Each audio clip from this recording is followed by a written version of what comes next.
The anomaly is evolving. We must act. Times. Scans confirm high energy. Lyra We should stared reinforce at the shield. red Agreed. button Mobilize the under her fleet. 4 crystalline hands. Her blue exoskeleton reflected the warning lights from the console. She could not press it. Every fiber in her body refused to complete the simple action. "Fire the weapons," Captain Drev said behind her. His green scales caught the purple glow from the holographic displays. The bridge of the enforcement vessel hummed with power. 30 crew members watched her hesitation. "I cannot, sir." Lyra's voice came out as a whisper. The small human cargo ship tumbled through space ahead of them. Its gray and blue hull leaked atmosphere from a dozen holes. The damage came from asteroid impacts, not from their weapons. They had been chasing it for 6 hours through the border zone. Captain Drev moved closer. His amber eyes narrowed. "The criminal is getting away. That ship carries stolen medical supplies worth millions of credits. Fire now." Lyra's hands trembled above the controls. "There is a human aboard that vessel, sir. The scanner confirmed it 20 minutes ago." She turned to face her captain. "I cannot harm a human, not ever." The words hung in the air like a physical thing. Every crew member on the bridge stopped working. They all knew the truth. The unspoken law that governed every action in the galaxy. Nobody harmed humans. Nobody even tried. Drev's shoulders sagged. He had known the answer before asking. The chase had been pointless from the start. "Stand down," he ordered. "Let the ship go." Inside the Wayfinder, Owen Cross gripped the controls with white knuckles. His brown hair stuck to his forehead with sweat. The gray flight jacket he always wore had scorch marks from an electrical fire he had put out an hour ago. Warning alarms screamed from every panel. The ship was dying around him. Come on," he muttered. The enforcement vessel filled his rear viewport. Its weapons glowed with ready power.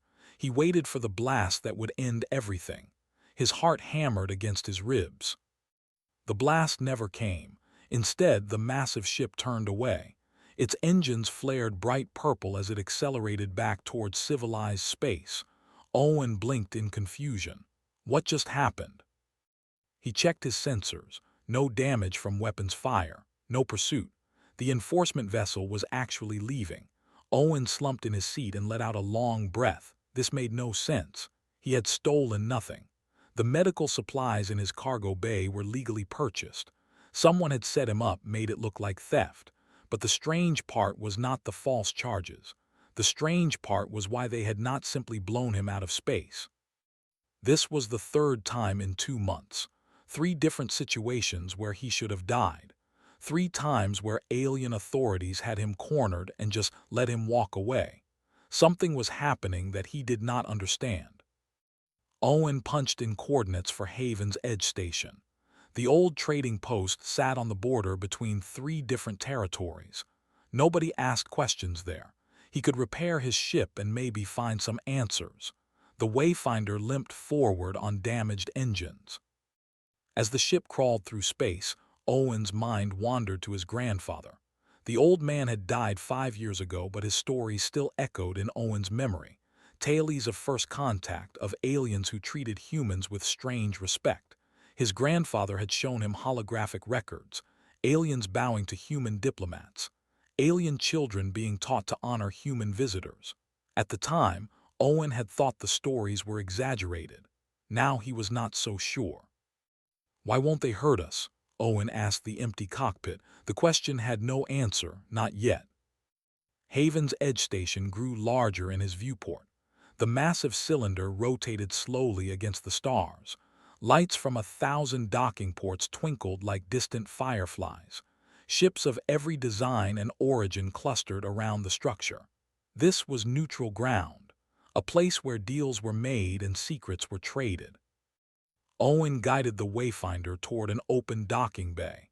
The station's automated systems took over, pulling his ship inside with magnetic clamps. He powered down the engines and sat in silence for a moment. Smoke still drifted from damaged circuits. Half the controls were dark. He would need a week and most of his savings to fix this mess. The cargo bay door hissed open. Owen grabbed his small travel bag and walked down the ramp. The docking bay buzzed with activity. Aliens of a dozen species moved cargo containers, argued over prices, and conducted business in 20 different languages. The air smelled like ozone and recycled atmosphere. Nobody looked at Owen twice. Here, humans were just another species among many, or so it seemed on the surface. Owen noticed small things. The way a tall reptilian alien stepped aside to let him pass. How a group of insectoid traders went quiet when he walked by. Subtle gestures of respect that most people would miss. Owen pulled his jacket tighter and headed for the main concourse. Somewhere in this station, someone knew the truth. Someone could explain why the galaxy treated humans like they were made of glass. Why even criminals like him, or at least people accused of being criminals, received protection that made no logical sense. The corridor opened into a vast marketplace. 5 levels of shops and stalls rose above him. Holographic advertisements flickered in a dozen colors. The noise of thousands of beings bargaining and arguing created a constant roar. Owen looked up at the massive screens displaying galactic news and wanted posters. His own face stared back at him from one screen. Wanted for theft and smuggling. Reward 50,000 credits. Wanted alive only. Alive only. There it was again. Even the bounty specified that he could not be harmed. Owen clenched his jaw. He was going to find out why, starting tonight. Starting right here in this lawless border station where truth was just another commodity for sale. He disappeared into the crowd, determined to uncover the secret the galaxy was keeping from him. The cantina smelled like a mixture of alcohol and something Owen could not identify. Probably some alien drink that would kill a human in 3 sips. He sat at the bar and watched the crowd through the reflection in his glass. Gorm, the bartender, polished cups with 6 hairy arms while his main hands poured drinks. Gorm belonged to a species called Tarlians. They looked like bears crossed with spiders, with thick brown fur covering their 8-limbed bodies. His face was almost human-like if humans had tusks and eyes the size of tennis balls. He had run this cantina for 40 years. If anyone knew the station's secrets, it would be him. "Another water?" Gorm asked. His voice rumbled like distant thunder. "Information," Owen said quietly. He slid a credit chip across the bar. Not much money, but enough to buy a conversation. Why does nobody in this galaxy hurt humans? Gorm's 6 auxiliary arms stopped moving, his huge eyes fixed on Owen. For a moment the bartender said nothing. Then he pushed the credit chip back. "Some questions cost more than money, friend. They cost peace of mind." "I need to know." Owen leaned forward. 3 times in 2 months I should be dead. 3 times aliens with every reason to kill me just walked away. I want to understand why. The Tarlian picked up a glass and cleaned it slowly. His movements were deliberate, careful. "You ever hear of the Silence War?" Owen shook his head. 300 years ago, something tried to kill every living thing in the galaxy. An old artificial intelligence network called itself the Void Choir. Gorm's voice dropped lower. Other patrons were listening now, though they pretended not to. It almost succeeded. Billions died. Entire species went extinct. The great civilizations fell one by one. "What stopped it?" Owen asked. Gorm set down the glass. "Your people did, humans, when you were still living on one small planet barely discovering space travel. The Galactic Council came to Earth and begged for help, and humans answered. Millions of them volunteered to fight. Most never came home." Owen felt something cold settle in his stomach. "My grandfather told me stories about first contact. He said aliens treated us with reverence. He never explained why." "Because we remember," Gorm said simply. "Every species that survived remembers what humans gave, what they sacrificed. The treaty we all signed said we would never harm your kind. Not ever. Not for any reason."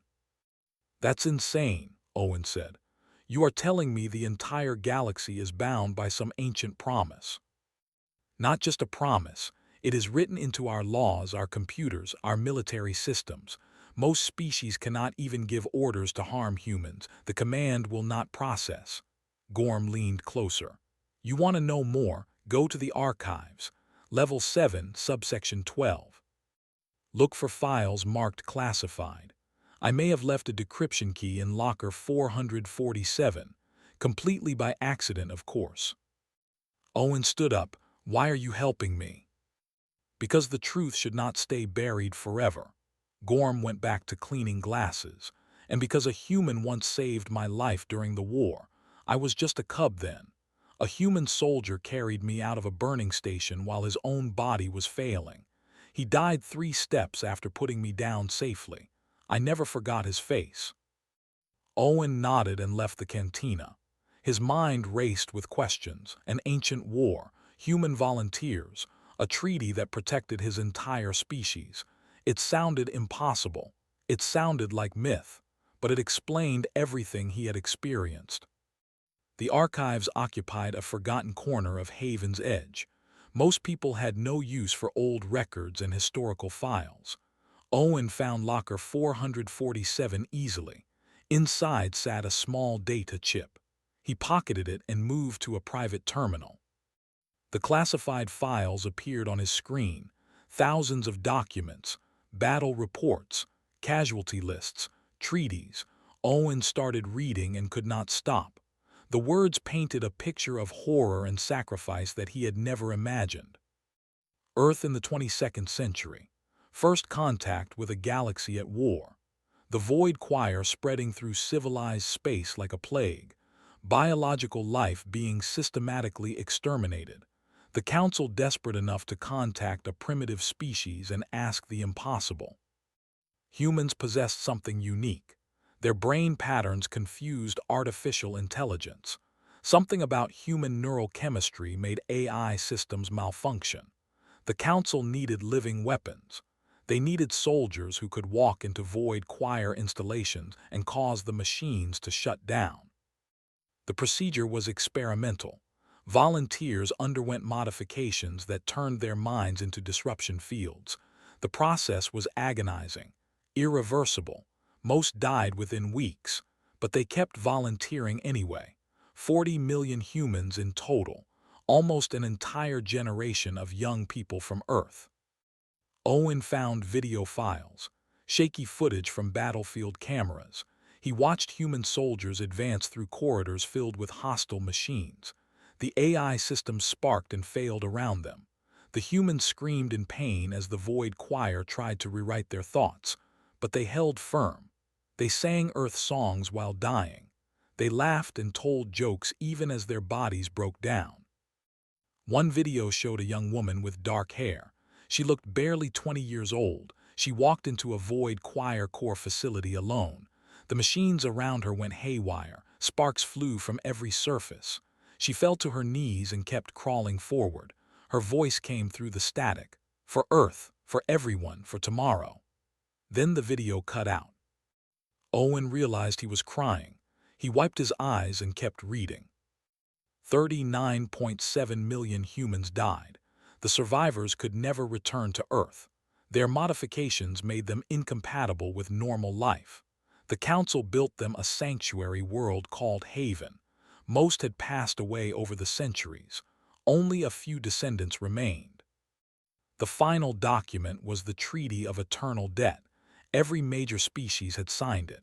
The words were simple and absolute. We will never harm humans ever, for they bled so our children could live. Owen sat back in his chair. His hands shook. This was why. This was the secret. His species had saved the galaxy and paid a price beyond measure, and Earth never knew. The history books back home never mentioned the Silence War. Nobody talked about the missing generation. A shadow fell across his terminal. Owen looked up. A young alien woman stood there. She had pale blue skin and silver eyes. Her species was called Kelvin, if Owen remembered correctly. She wore simple clothes and carried a data pad. "You found the truth," the young woman said softly. Her silver eyes reflected the glow from Owen's terminal screen. I have been watching you research for the past hour. My name is Nira. I am a historian. Owen closed the classified files quickly. Are you going to report me for accessing restricted data? No, Nira pulled up a chair and sat down. I have been studying this same information for 3 years. Illegally, I might add. The Council does not like people digging into the past. They prefer the comfortable lie of silence. Why keep it secret? Owen asked. This is history people should know. Nira touched her data pad and images appeared in the air between them. Holographic projections of documents and photographs. Because guilt is easier to manage than gratitude. The galaxy owes humans an unpayable debt. So instead of confronting that reality, they buried it, made it classified. Let time erase the details. She gestured at the floating images. But some of us refuse to forget. Owen studied the holograms. They showed memorial ceremonies, monuments, and treaties signed in blood. Literally. The original Treaty of Eternal Debt had been signed by representatives of 40 species, each using their own blood as ink. The human representative had been Admiral Sarah Chen, one of the few volunteers who survived long enough to see the war end. I need to see more, Owen said. The files mention a sanctuary world called Haven, where the survivors went. Is it still there? Yes. Nira manipulated her pad and a star map appeared. Haven orbits a yellow star in the outer reaches. The Council maintains it as a memorial world. Very few people visit. It is considered sacred ground. She looked at Owen carefully. I have never been there. I want to go, but I cannot afford a ship or pilot. Owen understood immediately. You want me to take you? I want us to go together. You seek answers about your heritage. I seek to complete my research. We can help each other. Nira's silver eyes were intense and earnest. I have spent years piecing together fragments, but the real story lives with the people who were there, the descendants of the survivors. They remember everything. Owen thought about his damaged ship. The repairs would take most of his money, but this opportunity might never come again. My ship is barely functional. It will take 3 days to fix it. I can help with that, Nira said. I have friends who work in the repair bays. They owe me favors. We can cut the time to 1 day if we work together. They shook hands. Owen felt the coolness of her blue skin against his palm. This was really happening. He was going to visit a world built to honor his species. A world that held the truth Earth had forgotten. The next day passed in a blur of activity. Nira's friends were efficient and skilled. They welded hull breaches, replaced burned circuits, and rebuilt the Wayfinder's damaged engines. Owen worked alongside them, learning that Nira had more connections than he expected. She seemed to know everyone on Haven's Edge station. You are popular for historian, Owen commented while helping install a new power coupling. Nira smiled. I trade in information. People tell me secrets. I keep those secrets safe. In return, they help me when I need it. A fair exchange. By evening, the Wayfinder was space-worthy again. Owen ran diagnostics while Nira loaded supplies. They would need food, fuel, and backup systems for a journey into the outer reaches. That region of space was not dangerous, but it was remote.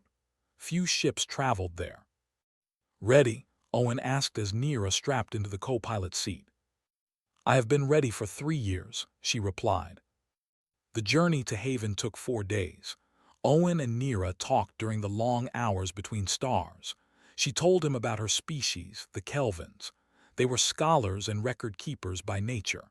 Her great-grandmother had been alive during the Silence War, though too young to fight. The old woman's stories had inspired Nira to become a historian. She used to say that humans were the galaxy's conscience, Nira explained one evening.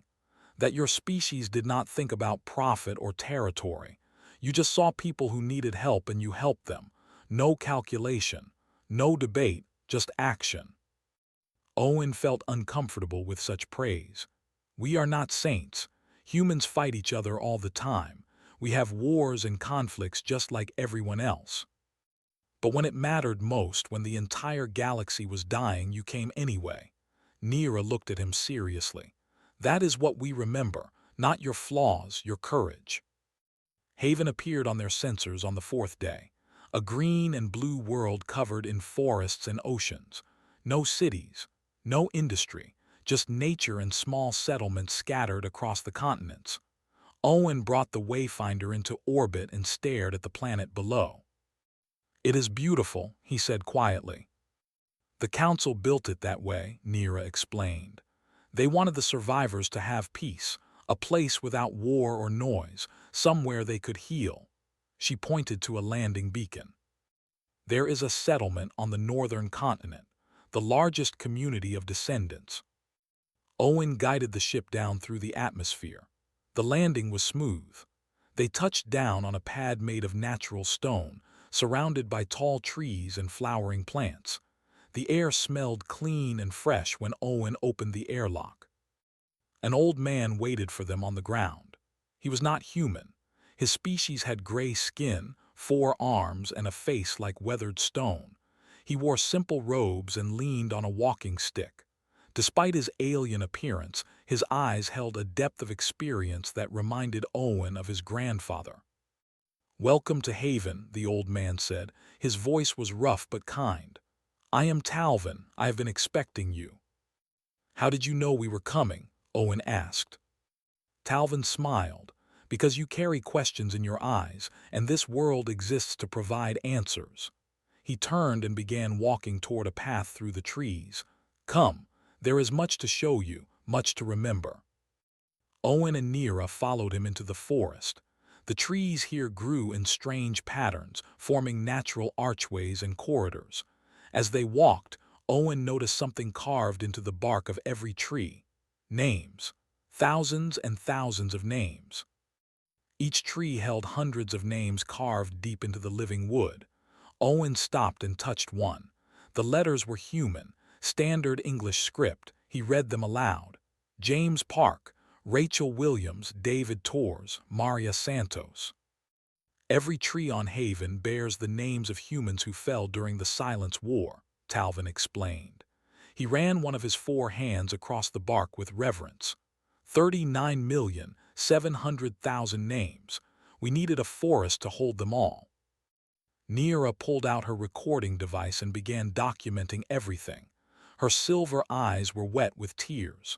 "I had read the numbers, but seeing the names makes it real." They walked deeper into the memorial forest.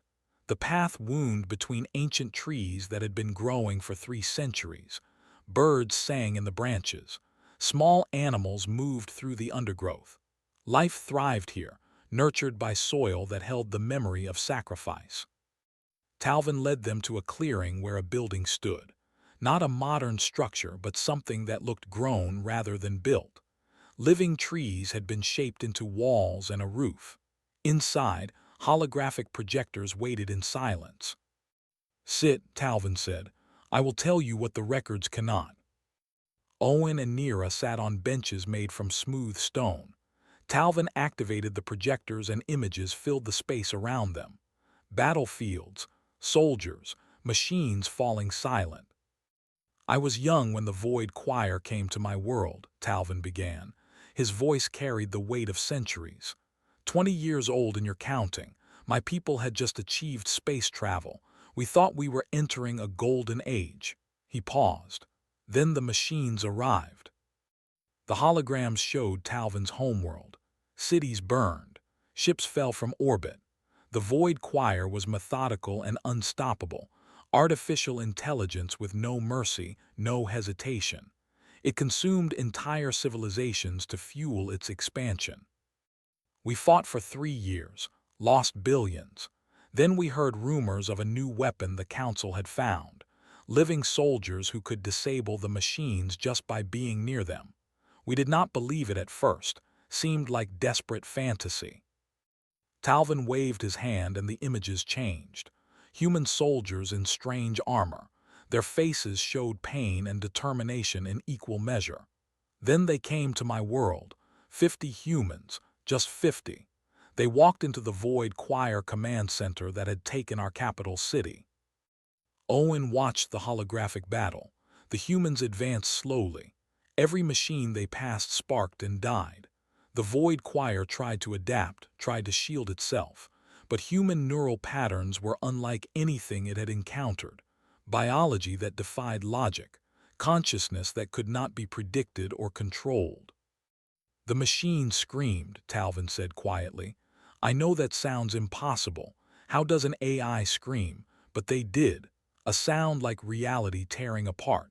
The humans kept moving forward. I was there with the relief force. I saw them up close. The hologram zoomed in on individual faces. Owen tried to memorize them. These were his people, his ancestors, not by blood perhaps, but by shared humanity. One of them fell near me, Talvin continued. A woman with red hair, she was dying. The modifications were consuming her from inside. I tried to help her, tried to carry her to safety.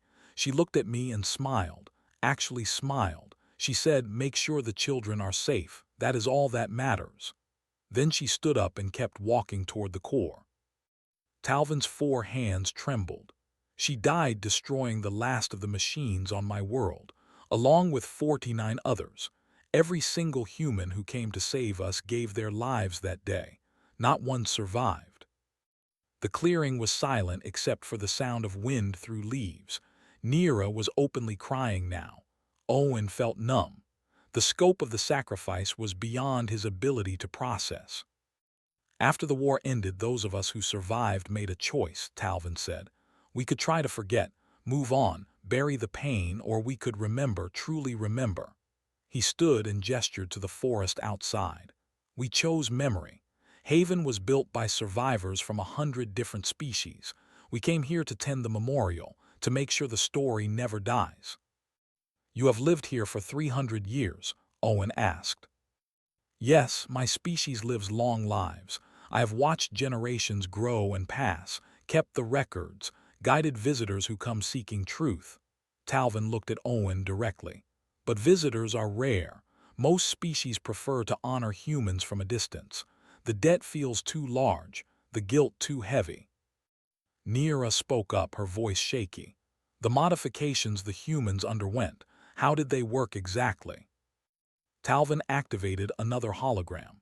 This one showed medical diagrams. The Council's scientists discovered that human brains produce quantum fluctuations that AI cannot predict. Something in your neural chemistry creates true randomness.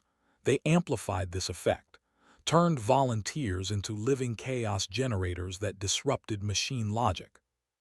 But it killed them, Owen said. Eventually, yes. The human body was not meant to generate such interference.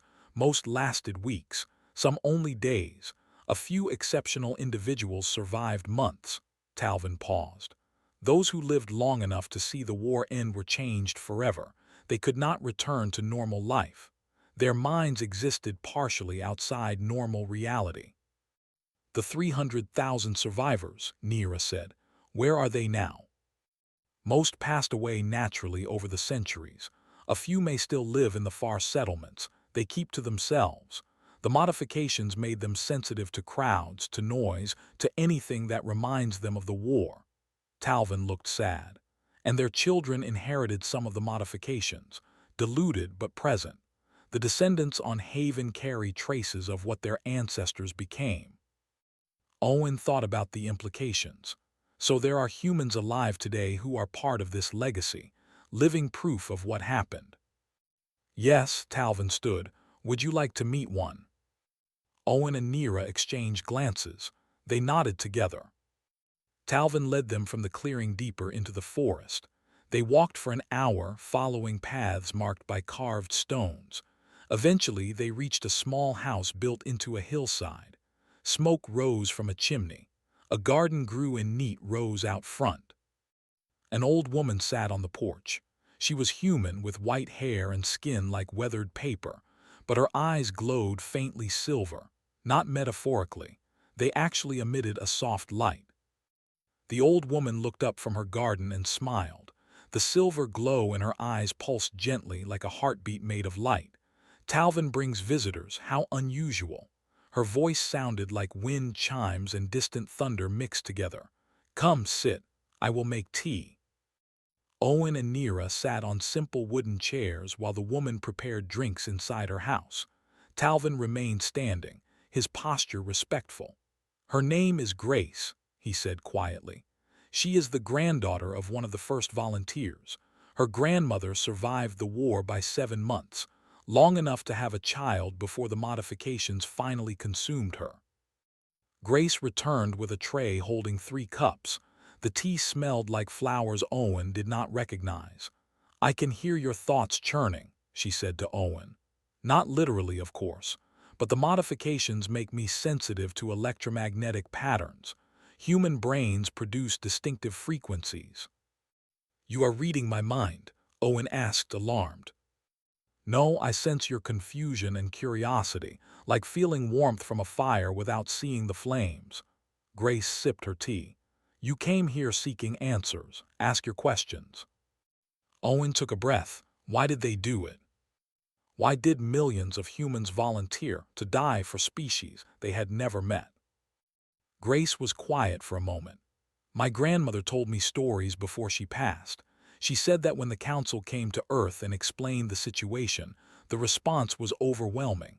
Not from governments or military leaders, from ordinary people, teachers, artists, factory workers, students. They lined up to volunteer because they could not bear the thought of entire civilizations dying when they had the power to help. That seems too noble, Nira said softly, too selfless. Humans are not perfect, Grace agreed.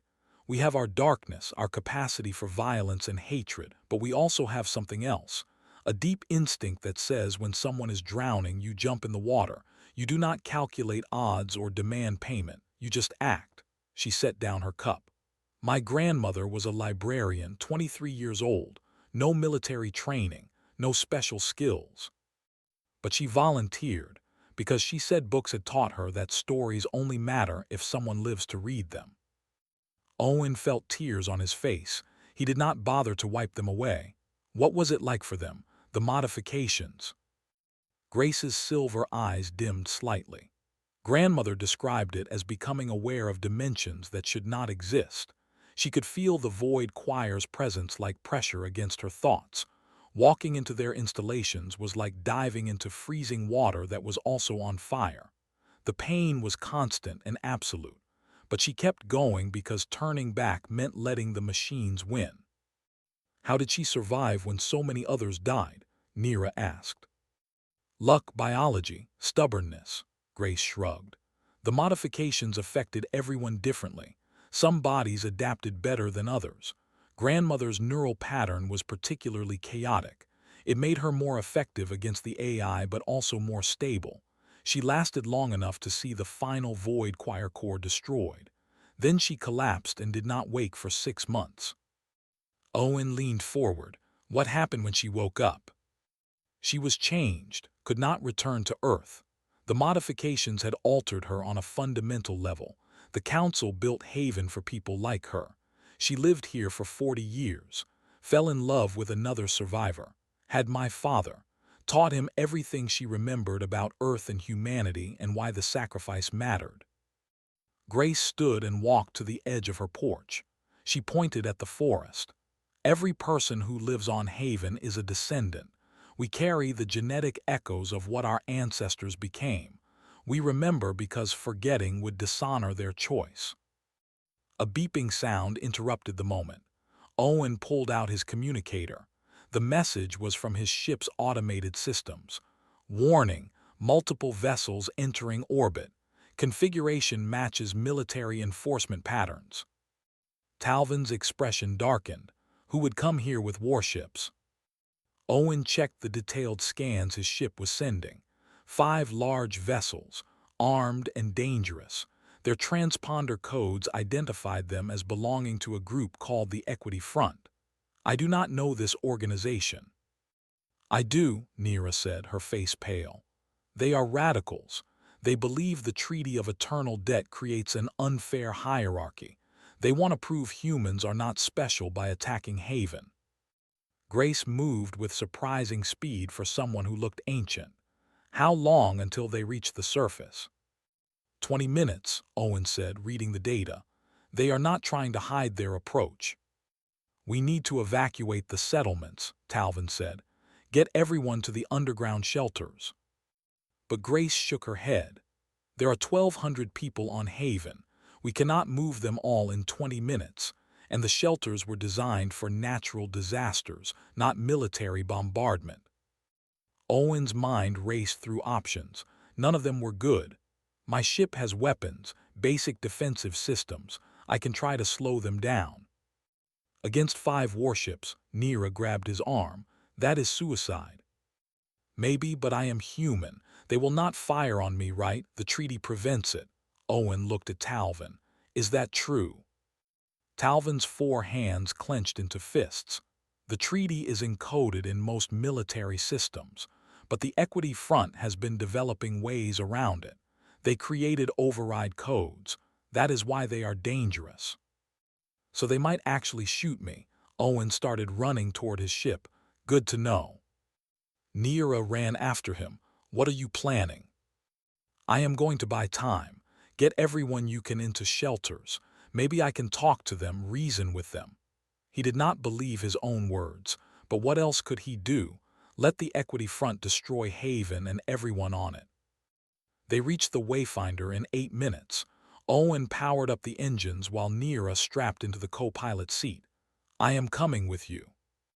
No, you need to help with the evacuation. My research means nothing if everyone here dies. Her silver eyes were determined. We do this together. Owen did not have time to argue. The ship lifted off and climbed toward orbit. On his screens, the 5 Equity Front vessels were deploying into attack formation. They had not opened fire yet, but their weapons were powered and ready. Owen opened a communication channel. This is the civilian vessel Wayfinder. You are approaching a memorial world. Leave now or face consequences. A voice crackled through the speakers. Wayfinder, this is Commander Bryn of the Equity Front. We have no quarrel with you. Move aside and we will not harm you. The treaty protects you. The treaty you are trying to break. Owen kept his ship between the warships and Haven. His single small freighter against 5 military vessels. The math was laughable. What consequences? You fly a cargo hauler. We could destroy you in seconds. Try it, Owen said. Fire on a human. Break the one law the galaxy holds sacred. See what happens. There was silence on the channel. Owen could imagine the debate happening on those ships. The Equity Front wanted to prove humans were not special, but they were still bound by centuries of conditioning. Every species in the galaxy had grown up learning one absolute rule: never harm humans. You cannot protect an entire planet, Commander Bryn finally said. Even if we do not fire on your ship, we can bombard the surface. The descendants on Haven are not fully human. They are hybrids. The treaty's genetic encoding does not recognize them.